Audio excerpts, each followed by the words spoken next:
Susan Glaser is a staff writer at The New Yorker, where she recently wrote about Elon Musk's revolutionary terror.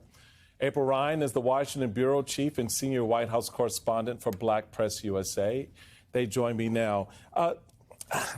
Susan, let's start with your New Yorker piece on what this Musk purge is all about.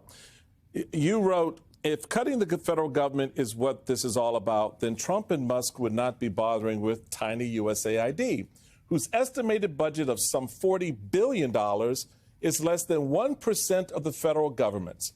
The point is not a policy fight, it's an execution. They're killing one agency to terrify 1,000 others.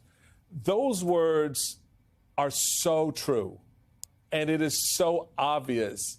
Talk a little bit more about, from your reporting, what are you hearing and understanding what's really going on here and how these dominoes are starting to play out and fall out around the country across federal agencies?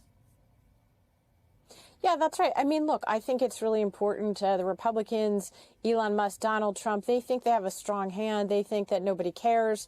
Foreign aid is unpopular, that government has been demonized pretty successfully for decades by the Republican Party, essentially, going back to the Reagan era. Right. It's been a core part of the ideology of the GOP that the best thing that the federal government can do is get out of the way. Many Americans across the political spectrum believe that. They don't see, what the government does to keep your drinking water clean, to keep the planes safely in the sky, to stop infectious diseases outside of the country before they get here, which is one of the core missions of USAID funding that's now being cut. And so, in part, it's a reflection of their political assessment that these are vulnerable targets. Because remember, Donald Trump is a bully, and what he likes is to punch down, whether he is punching at Canada and Mexico and Denmark, rather than going after Russia and China, or going after, a tiny foreign aid agency. So I think that's part of it.